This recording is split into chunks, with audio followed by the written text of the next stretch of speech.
Good evening. Welcome to the Third Rock Pawn Jumpers.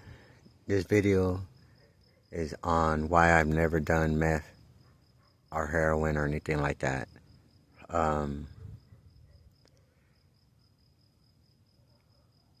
If there's anybody out there struggling with drug addiction, I just want you to know this video is not to put you down. This video is for educational purposes only. I struggled for many years if I was ever going to tell this story. It's a very serious story. So if you have a meth problem, please pay attention. And you probably already know anyways, because it's a rough life. But in no way is this to put you down. It's just purely educational for anybody that has an addiction. So when I was young, I was like 15, no, I was 14. And I had a younger friend from out of town. And he was like 12 or 13. And he looked up to me. I was on the run. I was doing bad things. I never sold drugs or sold women or anything like that. I was only like 14. I wasn't a good person at all. I was an alcoholic. I didn't do drugs, but I drank like a fish. So I'm not no better than anybody that messes with a pipe or a needle. My advice to anybody that's listening to this, don't even get used to using a lighter, period. Don't even have a lighter in your life. You shouldn't have any form of lighter unless you're doing some barbecuing, if you know what I'm saying. And I say that respectfully to everybody out there. Anyways, moving forward. So everybody knows when I was growing up that I didn't do drugs. I would have older people come to me and ask me if they could smoke their KJ or whatever in my backyard, because they knew that nothing would happen to them in my backyard while I'm there working out, playing basketball, doing whatever I was doing in my backyard. And that used to trip me out, that older people that were like 19, I was like 14, 13, and they would come at me like that, for safety. And I'm younger than them. But anyways, so fast forward, I'm on the run. I'm living with this chick. She's older than me, like by 15 years. She's like 30. She's letting me crash at her spot. I'd pitch in, go out there and do my hustle. Go out there and rob people is pretty much what I was doing, to be honest with you. I was fucking up. I didn't know. I couldn't get a job. No excuses. I was a bad person. And I paid for it in many ways. But I had this friend. He looked up to me. And he came up to me one day and he said, "Safety, can I talk to you?" And I said, "Sure, of course. What's up, buddy? What's going on?" He goes, "We got to talk in the restroom." And this house had 2 restrooms. So we went to the restroom down the hall. He shuts the door behind me and he pulls out this golf-sized ball. It's wrapped in a plastic bag. You couldn't see through it. I opened it up. I go, "What you got here, kid?" And I opened it up. And it was about, all the chunks in there were about as big, like fingernail sizes, different sizes, about as big as your fingernail tip. And it reminded me of a Heath bar that was broken up, or like a Folgers coffee grinds when it's wet, and then how it dries up. But it was kind of had like a glossiness to some sides of it. And I thought it was heroin. Immediately, I felt danger. I had like a bad feeling, and my spider senses were going off, because my mom used to sell heroin back in the 80s. She's dead now, but back in the day, my brother had got into her stuff, and she was missing like a 20, and I remember because it took us like 8-9 hours to find the motherfucker, and she was gonna kill my little brother over it. And when we found it, it was so small. And so fast forward to this incident, I remember the amount that was in my hand. It was a golf ball size, and I was like, it's a million times, 1,000 times more than $20. And I know heroin addicts are very serious people, especially when it comes to their drugs. And immediately I thought, my friend is in danger. I looked at him. I said, "Where'd you get this from?" He goes, "Oh, no, don't trip. I don't trip. Don't worry about it. It's good. I was like, "What do you mean, don't worry about it?" I go, "Who'd you steal this shit from? You're only like 12 years old, bro." And he's like, "Nah, it's all right, safety. It's all good." He used to say, "It's all good." It's when that song came out. And he goes, "There's more." I go, "There's more?" He goes, "Yeah, there's more." I said, "What the fuck you mean there's more?" He goes, "Yeah, like, well, move out of the way." And I was next to the sink. I move away from the sink. He opens the bottom of the sink open, and he pulls out a fucking a Payless shoebox. It's like yellow and black or some shit. And I opened that motherfucker open, and it's completely full of these golf-sized balls of whatever the hell it is, And I'm just like, "Oh man, bro, like you gotta take this back." And he goes, "No, no, no, no." He goes, "I'm not gonna take it back." I go, "Why not?" I go, "Who did you take it from?" He goes, "Don't worry about it, safety. It's cool, man. It's cool. It's all good." I said, "Bro, it's not all good. It's not all good. I'm glad you came to me, and I'm trying to tell you, you need to take this back." And he kept arguing with me that he wasn't gonna do it. And I knew the moment that I let him walk through the door to the living room, he's gonna tell the lady, because she does that stuff at that time. I know she still does it. She's still alive. And everybody else did it that I knew. I didn't even know that people were really doing it, to be honest with you. I wasn't really hip to it. I'll just be honest with you, I really wasn't. I was an alcoholic, and I was barely learning about it. I knew more about heroin, because that's what my mom would dealt with. And anyhow, so I had to make a decision. I go, as soon as he leaves the room, he's gonna tell everybody, and that shit's gonna be gone. He's not even gonna make any money on it, nothing. It's gonna be a waste. And whoever he took it from is still gonna be looking for him. So I try to convince him again. I said, "Listen, man, who the fuck did you take this from?" And he wouldn't tell me. And I said, I go, why don't you just take some and then take the rest of it back? And he told me, no, I don't want to do that. I just shook my head like, "Man, bro, I'm trying to give you some advice. You came to me for advice, right? You trust me." And he wouldn't listen. And so I knew I might as well go ahead and get mine. So I reached into the box to get some of them balls out. And he tries to stop me. He grabs my wrist, and I size up to him, and he's like, no, safety. I was gonna give you some anyways. That's why I brought you in here.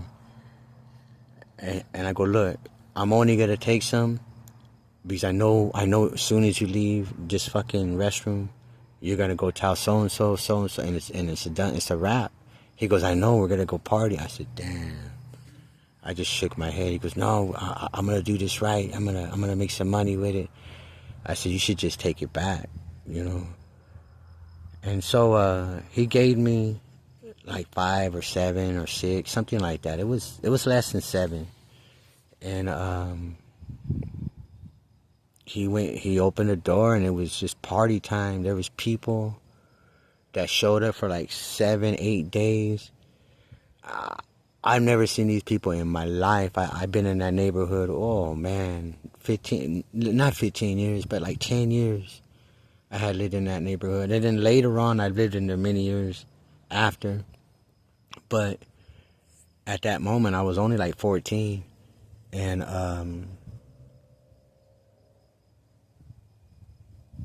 me and my other buddy, we dated. I dated this chick and he dated her sister. So I'm not into selling drugs, so I just gave it to him. And he had a family member that's no longer alive. And he pretty much gave it to that family member that was an adult. And then whatever, you know what I mean? We had food to take back to the house that we were staying at and buy toilet paper and buy what we needed to make the house keep going, to help the lady that was letting us stay there. And I don't know, about a couple weeks go by. Nobody's there after like, let's say 8 days go by, and then all of a sudden it's just dead. It's just me and that older lady. Once in a while my road dog would show up and some girl that I was messing with. And I was outside barbecuing. And I'm about 14 or 15. I might have been getting ready to turn 15. Yeah, I might have been getting ready to turn 15. So I'm like 14 years old. And I'm barbecuing right in this 32-year-old lady's house. You know, I don't know where my mom's at. And my dad, I don't know where the fuck he's at. And that kid shows up. And he's all, Safety, can I talk to you? I'm just like, man. I'm like, yeah, of course. What's up? What's up? What's up, little man? He's like, man. And he kind of puts his head down. And I'm barbecuing, you know. I'm just flipping the meat around and shit. And he goes, you remember that box? And I just started cussing. I lost it immediately. I think I had a beer in my hand. I'm like, you stupid motherfucker. The box? He goes, yeah, that box. I said, oh, you motherfucker. And I told him, tell me what happened. I'm cussing him out like if he's my son. And he's all, well, they're asking for it. And I said, who's asking for it? He goes, my daddy and my uncle. I said, oh, you stupid motherfucker. I said, you stupid. I said, you stole from your dad? He goes, yeah, it was over here in this, and you know, it was in the house, and I found it. And I said, bro, why didn't you just take one or two and, you know, make a little money and do your thing? He goes, I know I should have listened to you, Safety. That's why I came to you. I thought you were going to stop me. I said, I tried to stop you. You wanted to fight me, you know? He goes, I know, you're right. And I said, look, I go, how much you have left? He goes, I don't have anything. I said, you don't have anything? He goes, no, I got about $100. I said, oh, man, bro. Oh, man. I said, man, I said, look, check it out. Let's go inside. Let's talk to the lady of the house. And I was very upset. So there was a few people there. Told them to get out of the room. We shut the door. And I told him, you need to tell her your story. Tell her what happened. Because she already knew. Because she partied with him for like them 7-8 days. And we both agreed that he couldn't leave because he goes, check it out. He goes, Easter's coming up. And my parents and my uncle, they're asking for that box. And my mom wants to take me to Mexico. And immediately, me and the lady were like, you can't go. You got to stay here with us. And I told him, I said, you got to stay here with me. We got the crew. We'll do our best to protect you. You know, I'm already buying so-and-so clothes. I was buying my friends clothes to encourage them to go to school. And I wasn't even going to school. And that's a fact. And I was only 14 years old. But anyhow, that's a different story. And I never sold drugs. But we told him, you can't go. And he goes, well, I'm going to go next week on Easter with my family. No, they're not going to do nothing to me. That's my mom. That's my dad. They're not gonna... And he started arguing with us. And then so for like a week, we tried to convince him to stay with us. We tried to get all our friends to convince him. Everybody knew the situation. Easter came along. He came by and said goodbye to every one of us, and we try to hold him down. We try to convince him to stay, you know. He said, no, that's my mom and my dad. They're not going to do anything to me. Easter came by, we barbecued. We had a great time. Great ass time. We're all worried about our homeboy, our little friend. He's about 12, 13 years old, maybe tops 13. Because I was 14 and he was younger than me. And another week went by. A month went by. 4th of July went by.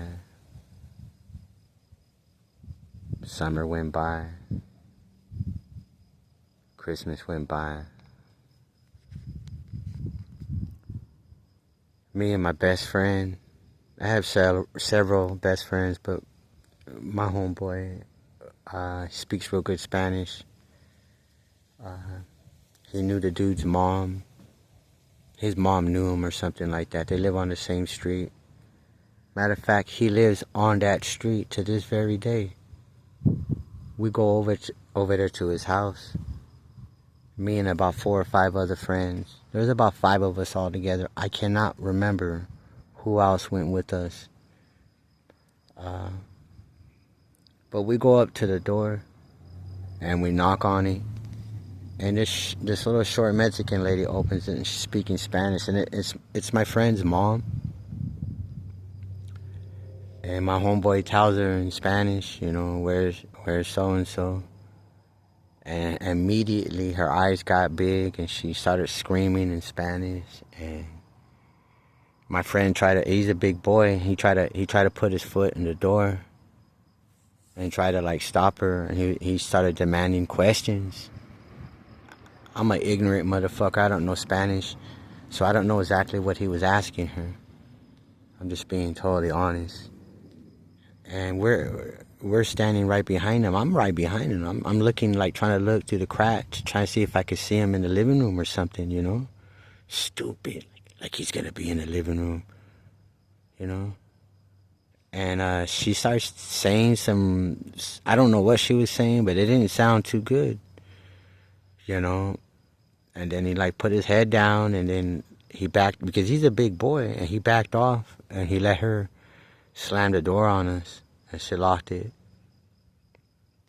And he started walking down the steps, and we started following him off the porch, and like, what the fuck, what's going on?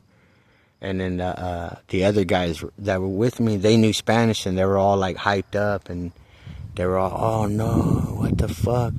And I was telling my friend, what the fuck? Tell me what the fuck happened. And he just said he's gone. Like he wouldn't even tell me. He just said they K'd him, you know. He's gone. I said, man, shut the fuck up. He's like, he's gone, safety, he's gone. And you know, years go by, and decades have went by. I ended up moving out of that town. My friends still stay in that neighborhood. Some of my family members. To this day, we ain't never seen my friend again. And I've been accused of doing meth my entire life. I have never touched a meth pipe, a meth needle. I've been a fucking idiot drunk my entire life. I've been sober about 1.5 years now, I'd say. I'm going on 2. November will be 2 years. Free as a chain that I put around my neck. And you can break free of it if you choose to, because it's a choice. Because you were born without that, you know, without that in you. You know, we all have a choice. I know it's hard. You get sober. You stop living through that fogging that you see in the mirror and you don't like what you see. It's hard. It's hard. We don't like to be wrong. We don't like resentment. I miss my friend. He was just a kid. He was just a fucking kid.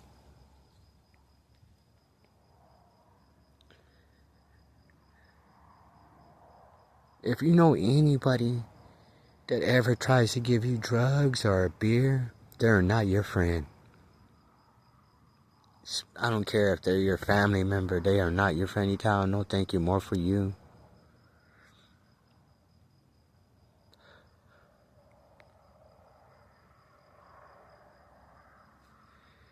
And if you are dealing with something, you know, I hope you find your path to getting sober, because you need to find your essence, and one day you will. We all have a shadow. Some are just a little darker than others.